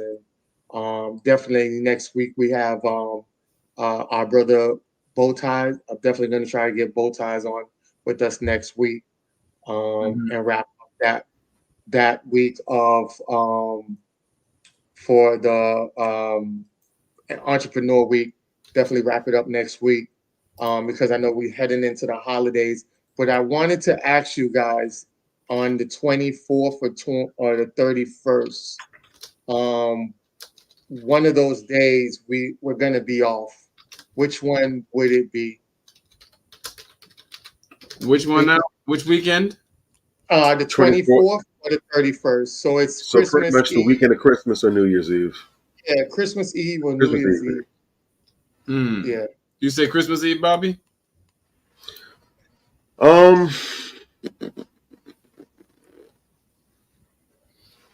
if we're taking one off, I'd vote for New Year's Eve. Yeah. Okay. That Yeah, makes sense I'd because like I yeah, personally like people are more to like be consistent through the whole month, and then the yeah, last Sunday off, as opposed to 3, nothing, and then 1. It feels a little odd. Just That's yeah. that's Okay. fair.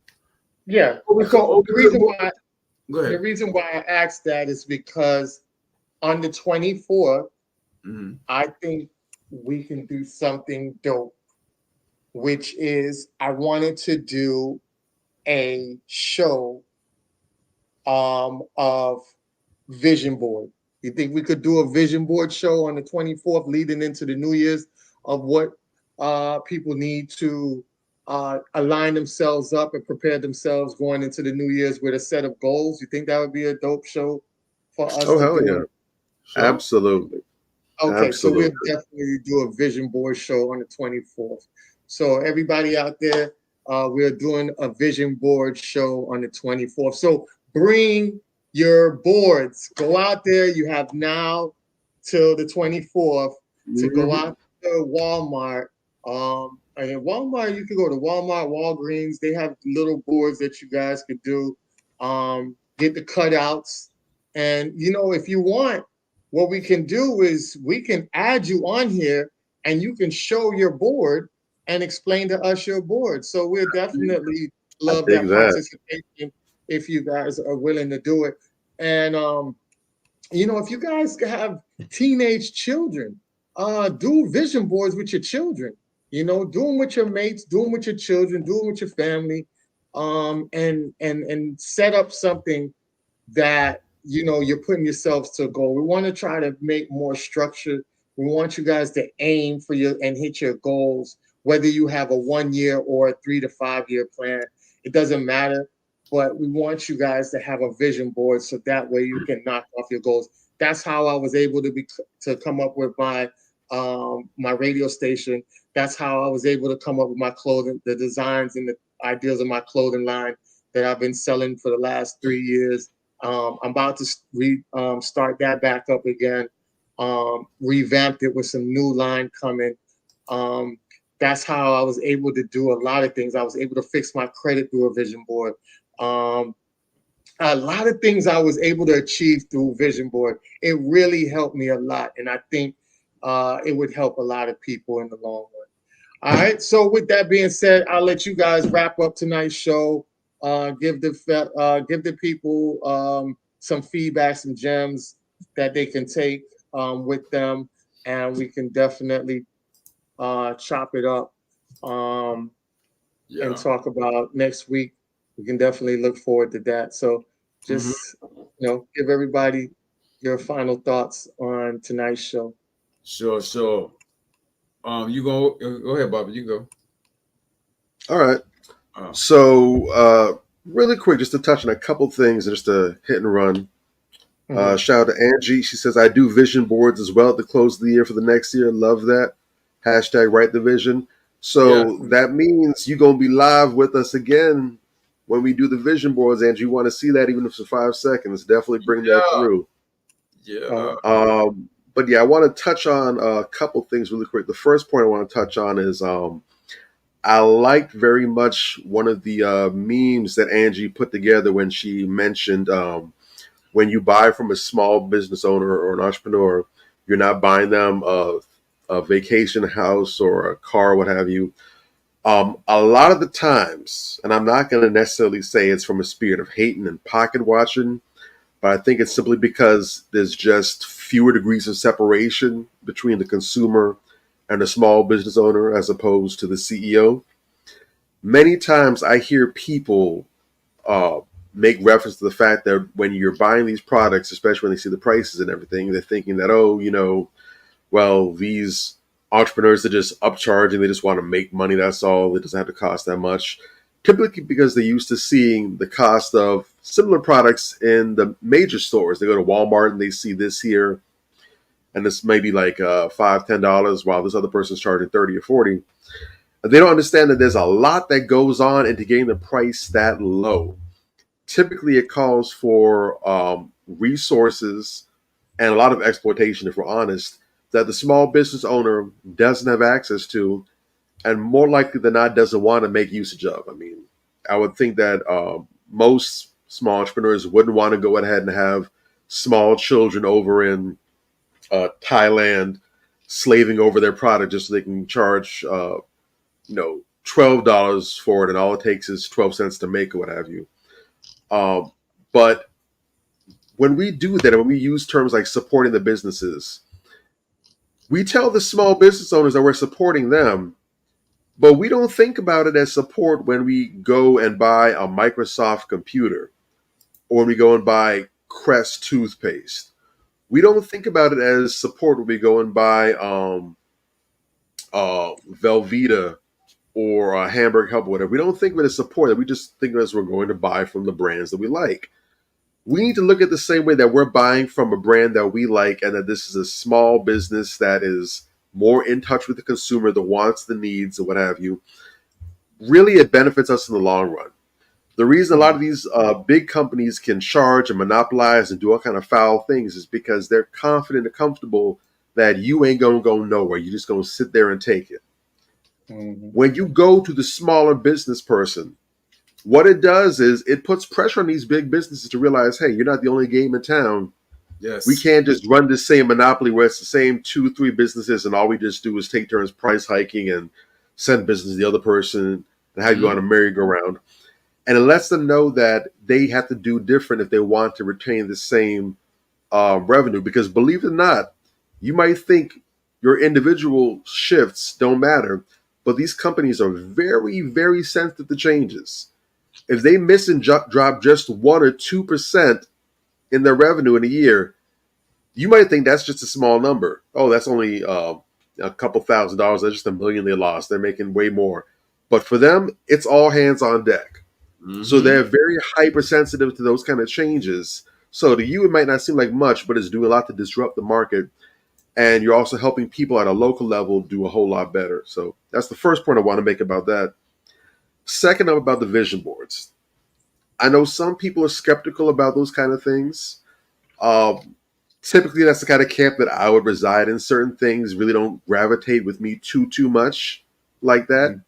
I'm more the person that thinks that just, you see the need, meet the need, execute, just go about it. But there is value in that. There's an old saying that goes, plans are useless, but planning is essential. The idea of putting together a plan or a vision board, maybe having that visual doesn't mean much to you. It's not going to make much of an impact. It's stupid, it's goofy, whatever. But what a vision board does do is the process of making one is it calls for you to think and be mindful and plan out things. And anybody that, whether they're an entrepreneur, whether they're a project manager, anytime they come up, anyone that's coming up with goals and trying to execute, especially on a large scale, you understand through your experience that the more detail oriented you are, the easier it is to make that plan pop off. When you have this big, gigantic goal, especially if it's so big it scares you, sometimes you're like, I don't know where to get started, I don't know what to do.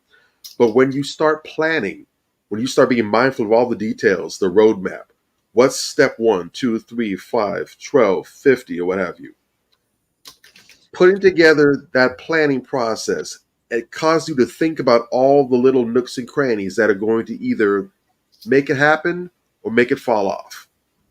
All right? And ultimately, you might go through 4, 5, 6 different plans, different roadmaps, and they all falls apart.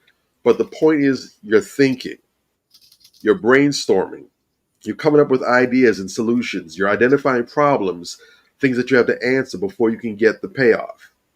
And that's invaluable. That's priceless. So even if you're sitting there looking bored, looking goofy, glue this damn little picture on here, man. Where my glue stick at? It might seem corny, but trust the process and do what a lot of the great masters do. They learn the rules, and once they master the rules, they can ball them up and throw them away because now they have the framework where they can just build off of that. So go ahead, undertake the process, put together your vision boards with us. It can be big, it can be small, but just do a little something. You might be surprised. You might teach yourself something. With that being said, we'll catch y'all next week, same time, same place. Do not forget to like, subscribe, share, tell somebody to tell somebody who's going to tell somebody. Definitely. Well said. Love it. Nature, bring it home for us. Yeah. Shout out to Sister Angie Baker. This sister was phenomenal. Listen, and shout out to the fact, first off, if we really want to make, mention of this benchmark, that's the first sister that's actually been on our show. We've had some others that have called in to, have discussions, shall we say. But like, this is the first sister, this is the first female that's ever actually been on the show. So shout out to her. She knocked it out the park. She did extraordinarily well. And, just shout out to her energy, her demeanor overall. Shout out to her product line. Looks like she has some fantastic products there. I want you guys to go out there and rock with it. Stock up. Christmas is coming. Go ahead and cut the check. You know what I'm saying? Put something on it. You dig? Because we go out and we spend all types of money. We spend stupid money at everybody else's establishment, right? Yeah. But when it comes to Black-owned establishments, for some reason, we're a little reluctant. You know what I mean? It's almost like I'm not feeling the love sometimes. And let's not forget that spending on Black business is investing in the Black community. There's a statistic going around about how many, other communities, how much the money bounces in their community, how many times it bounces around before it goes out. I think with Jewish people, it's like 18 times. And, there's another group that is some crazy number. And in the Black community, it's not even once. We don't, as soon as we get our money, we spend it, outside of our community. And, if we're going to be a stronger community, that's first and foremost to have an economic base. And it starts with things like this, supporting Black businesses, and investing, like you say, creating a lifestyle, whereas this is just what we do.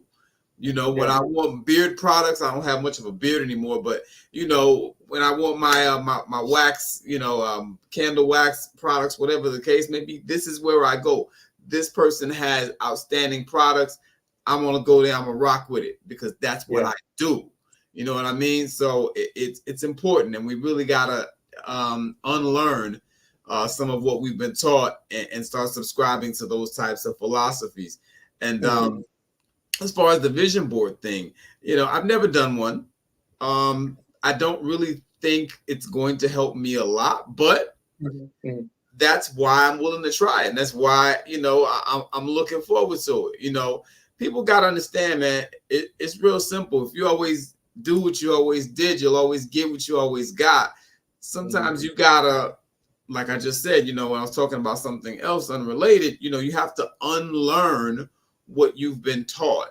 You know, we don't have the solutions to everything. If we did, we wouldn't be in the predicament that we're in as a people. So sometimes you got to come outside of the box. You got to come outside yourself and try something new, you know, and even if it doesn't do anything for me, or I don't see the immediate effect of what it does for me, because someone else saw me do it, they might be willing to try it, and it might help them.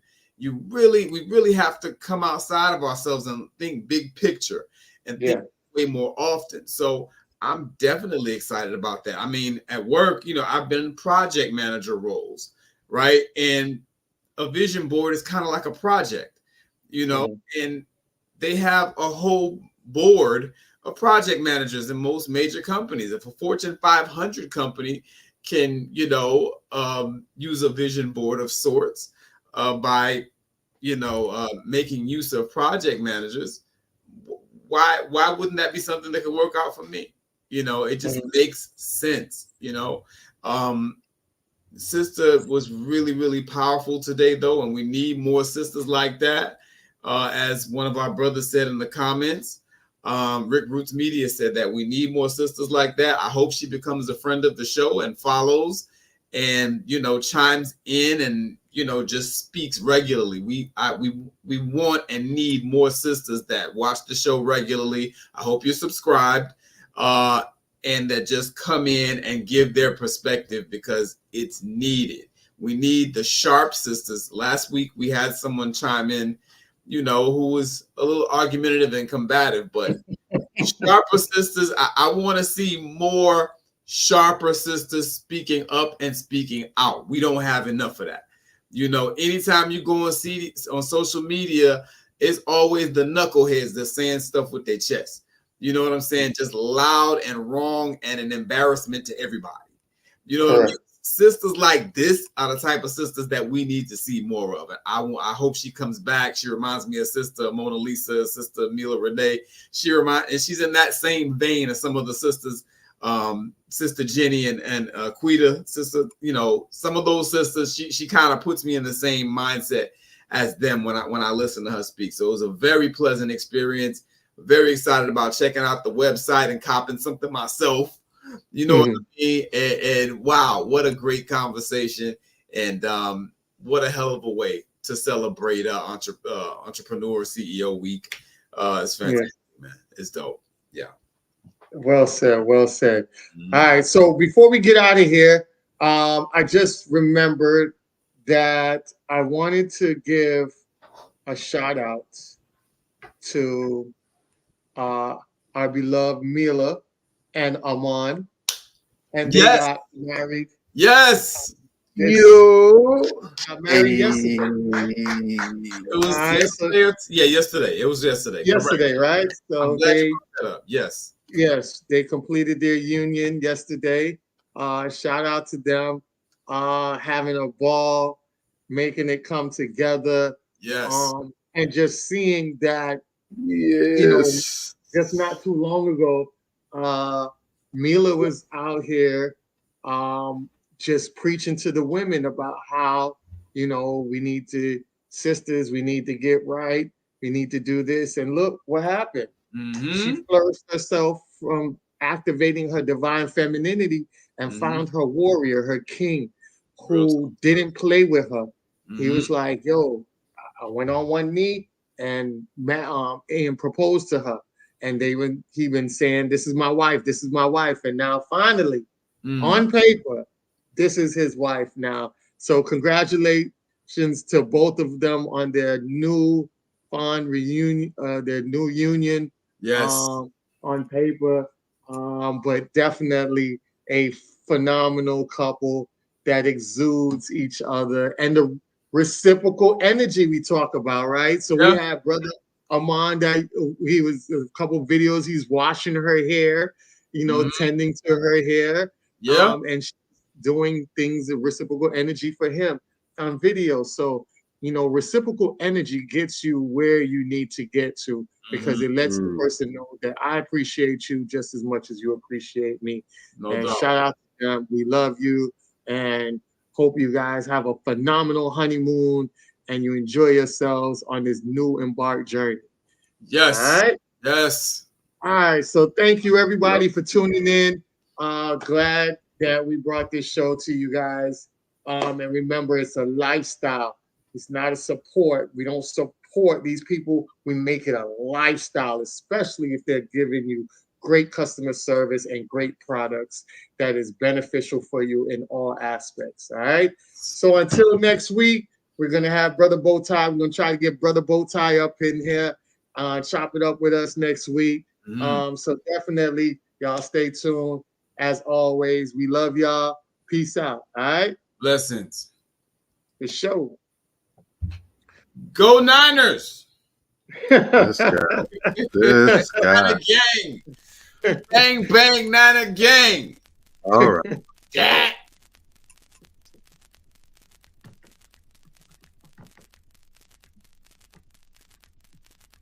On the album, we do things like songs that are a little, what we call sexy. You can see from the title, it's more of a love album.